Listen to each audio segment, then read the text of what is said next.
इंसान को इस प्लैनेट का सबसे इंटेलिजेंट स्पीसीज कहा जाता है। इसके पीछे सबसे बड़ा कारण यह है कि इंसान अपने दिमाग का इस्तेमाल करके काम करता है। उसके अंदर अपने इमोशंस को समझने, उन्हें कंट्रोल करने और सही गलत का फैसला करने की काबिलियत होती है। इंसान ऐसा इकलौता जीव है जो अपनी प्रजाति के बाकी जीवों के प्रति अपनी रिस्पॉन्सिबिलिटी को समझता है और अपने साथ साथ सबकी भलाई के बारे में सोचता है। हमें लगता है कि अब ऐसे लोग कहां बचे हैं जो इस तरह से सोचते हैं, लेकिन ऐसा नहीं है। अगर ऐसा ना होता तो अभी तक सोसाइटी का बैलेंस बिगड़ गया होता और सब खत्म हो गया होता। अभी भी अच्छे लोग बचे हैं और बहुत सारे बचे हैं। हमारा कल्चर बहुत सारे मायनों में बहुत रिच है। हम हमेशा से जियो और जीने दो की भावना में बिलीव करते आ रहे हैं। हमारे यहां अपने साथ दूसरों का भी ख्याल रखना बचपन से ही सिखाया जाता है। हमारी कहानियां ऐसे कई कैरेक्टर से भरी हुई हैं जिन्होंने दूसरों के सुख और खुशी को सबसे ऊपर रखा। हमारा इतिहास इस बात का प्रूफ है कि हमने हमेशा इंसानियत को सबसे ऊपर रखा है।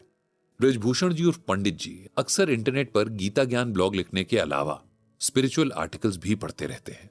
ये उनके मन के लिए खुराक का काम करते हैं। वो कहते हैं ना, फूड फॉर थॉट, बिल्कुल वैसे ही सेशंस के दौरान उनकी कोशिश रहती है कि जो भी बात वे समझाना चाहें वो लोगों को उसी तरह से समझ आए, कहीं अर्थ का अनर्थ ना हो जाए। इसीलिए वो रियल लाइफ एग्जाम्पल्स और स्टोरीज के जरिए लोगों को अपनी बात बताते हैं। एक सेशन के दौरान किसी ने उनसे दान के बारे में पूछ लिया था। पंडित जी को आज भी वो सेशन बहुत अच्छे से याद है। वो सेशन एक भागवत कथा के दौरान हुआ था। उनके किसी रिश्तेदार की डेथ के बाद उनकी बरसी पर उनके बच्चों ने भागवत कथा का आयोजन किया था।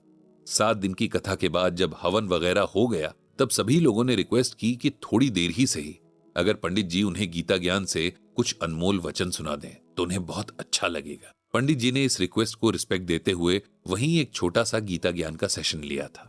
इस सेशन में किसी ने एक सवाल किया था जो आज भी पंडित जी को बहुत अच्छे से याद है। क्वेश्चन इस तरह से था कि हमारा धर्म हमें दान करने को कहता है और साथ ही यह भी कहता है कि दान हमेशा इसके सही हकदार को ही करना चाहिए। सवाल यह है कि कौन सा दान सही और कौन सा दान गलत माना जाएगा। जैसे कि हम सब ट्रैवल करते हैं, तब रोज कोई ना कोई हमसे भीख मांगता है। हम कई बार यह सोचकर खुद को रोक लेते हैं कि इससे इनकी आदत बिगड़ती है, लेकिन ऐसा भी तो हो सकता है कि उन्हें वाकई उस दान की जरूरत हो। सेम बात दूसरों की भलाई के लिए काम करने वाली ऑर्गेनाइजेशंस पर भी लागू होती है, क्योंकि कुछ तो बहुत ईमानदारी से अपना काम करती हैं, लेकिन कुछ ऐसा नहीं करती हैं। यह सवाल सुनकर पंडित जी ने सबसे पहले सबको दान एक्चुअल में क्या होता है यह समझाने के लिए कहानी सुनाई। यह कहानी महाभारत के बहुत फेमस कैरेक्टर कर्ण की थी, जिसे आज भी दानवीर कर्ण के नाम से जाना जाता है। भगवान श्री कृष्ण भी कर्ण को सबसे बड़ा दानी मानते थे। ऐसा होने के पीछे कई वजहें थीं। ऐसा भी नहीं था कि सिर्फ कर्ण ही दान करते थे। उस वक्त तो राजा महाराजा से लेकर जिसकी जितनी भी कैपेसिटी होती थी उसके हिसाब से सब लोग दान किया करते थे। अर्जुन और युधिष्ठिर भी दान पुण्य करते रहते थे, लेकिन भगवान श्री कृष्ण कभी उनकी तारीफ नहीं करते थे। इस बात से अर्जुन बहुत परेशान रहते थे। एक दिन अर्जुन ने झिझकते हुए भगवान श्री कृष्ण से यह पूछ ही लिया। भगवान बोले कि अर्जुन, तुम चिंता ना करो, समय आने पर मैं ये प्रूव कर दूंगा कि इस टाइम का सबसे बड़ा दानवीर सूर्यपुत्र कर्ण है। अब जब भगवान ने ये कह दिया था तो वो टाइम भी जल्दी ही आना था जब इस बात को साबित किया जाता। तो हुआ यूं कि कुछ दिनों के बाद एक ब्राह्मण अर्जुन के महल में आया। वो बहुत दुखी था और रोए जा रहा था। जब उससे अर्जुन ने रोने का कारण पूछा तो उसने बताया कि मेरी पत्नी की डेथ हो गई है। मैं उससे बहुत प्यार करता था और उसकी आखिरी इच्छा थी कि उसे चंदन की लकड़ियों पर जलाया जाए। अब मैं ठहरा गरीब ब्राह्मण, मैं कहां से इतनी महंगी चंदन की लकड़ियां लाऊंगा, इसीलिए मैं आपके पास मदद मांगने आया हूं। इतना कहकर उस ब्राह्मण ने अर्जुन से चंदन की लकड़ी दान में मांगी। अर्जुन भी कभी दान देने से पीछे नहीं हटते थे और अब तो उन्हें खुद को भगवान श्री कृष्ण की नजरों में सबसे बड़ा दानी साबित करना था।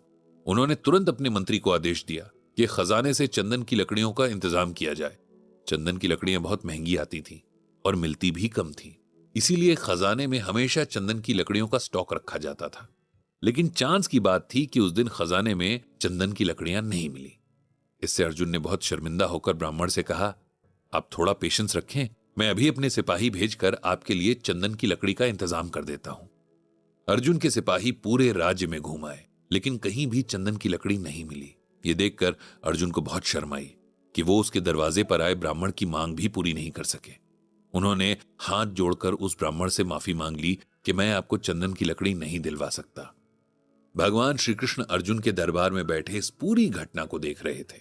इससे पहले कि वो ब्राह्मण वहां से हताश होकर जाता, भगवान ने उससे कहा, आप थोड़ी देर और इंतजार कर लीजिए। मुझे लगता है कि आपको एक जगह चंदन की लकड़ियां जरूर मिल जाएंगी। आप मेरे साथ चलिए। अब भगवान श्री कृष्ण ने अर्जुन को भी अपने साथ ले लिया। श्री कृष्ण और अर्जुन ने भी अपना रूप बदला और ब्राह्मण का रूप बनाया और उस ब्राह्मण के साथ दानवीर कर्ण के दरबार में पहुंच गए। वहां जाकर भी उस ब्राह्मण ने वही सब कहा जो अर्जुन से कहा था और कर्ण से चंदन की लकड़ी दान में मांगी। कर्ण ने भी वही किया जो अर्जुन ने किया था, अपने मंत्री से चंदन की लकड़ी का इंतजाम करने को कहा। थोड़े समय बाद कर्ण के मंत्री ने भी वही कहा जो अर्जुन के मंत्री ने कहा था कि पूरे राज्य में कहीं चंदन की लकड़ी नहीं मिल रही है। अब कर्ण थोड़ी देर के लिए कुछ सोचने में लग गए। फिर उन्होंने मुस्कुराते हुए अपने मंत्री से कहा कि उसके महल में चंदन के खंभे हैं, उन्हें तोड़कर ब्राह्मण को दान दिया जाए। मंत्री ने वैसा ही किया। ब्राह्मण चंदन की लकड़ी लेकर अपनी पत्नी के अंतिम संस्कार के लिए चला गया। यह देखकर अर्जुन को भी समझ आ गया कि क्यों भगवान हमेशा कर्ण की तारीफ करते रहते हैं। भगवान श्री कृष्ण ने अर्जुन से कहा, देखो, तुम्हारे महल के खंभों में भी चंदन की लकड़ी लगी है, लेकिन तुमने ब्राह्मण को निराश किया।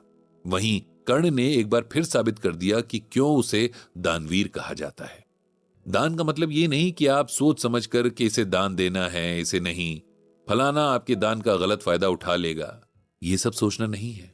अगर किसी ने आपसे कुछ मांगा है और आपको लगता है कि आप उसे वो चीज देने की कैपेबिलिटी रखते हैं, तब बिना इन सब बातों में पड़े आपको दान करना चाहिए और उसके बाद तुरंत उस दान को भूल भी जाना चाहिए, क्योंकि कहते हैं कि सच्चा दान वो है जिसका जिक्र आप किसी से न करें, खुद से भी नहीं। श्रीमद् भगवद गीता में भगवान श्री कृष्ण भी कहते हैं कि दातव्यमिति यद्दानम दीयते अनुपकारिणे देशे काले च पात्रे च तद्दानम सात्विकम स्मृतम। यहां पर भगवान श्री कृष्ण अर्जुन को दान के बारे में बता रहे हैं, जो दान कर्तव्य समझकर बिना किसी उपकार की भावना से उचित स्थान में उचित समय पर और योग्य व्यक्ति को ही दे दिया जाता है, उसे सात्विक यानी सतोगुणी दान कहा जाता है। इस श्लोक का सिंपल लैंग्वेज में मतलब यह है कि अक्सर लोग दान तो करते हैं, लेकिन उसके पीछे की भावना सही नहीं होती है। दान को किसी पर एहसान न समझकर अपनी ड्यूटी समझकर करना चाहिए। दान के पीछे नाम कमाने की इच्छा भी नहीं होनी चाहिए। लेकिन हम यही देखते हैं कि लोग दान कम करते हैं और इसकी पब्लिसिटी ज्यादा करते हैं। सही जगह का भी ध्यान रखना जरूरी है ताकि आपके दान का मिसयूज ना हो। इसी तरह सही टाइम पर और सही इंसान को दान दिया जाना भी जरूरी है। जो इन सब बातों का ध्यान रखते हैं उनके दान को सात्विक दान कहा जाता है। इसीलिए अगर आप वाकई दान करना चाहते हैं तो निस्वार्थ मन से करिए। बदले में कुछ भी पाने की इच्छा नहीं होनी चाहिए, वरना दान बेकार हो जाता है। इसके बाद पंडित जी ने भगवान श्री कृष्ण से सबको सद्बुद्धि देने की प्रार्थना की।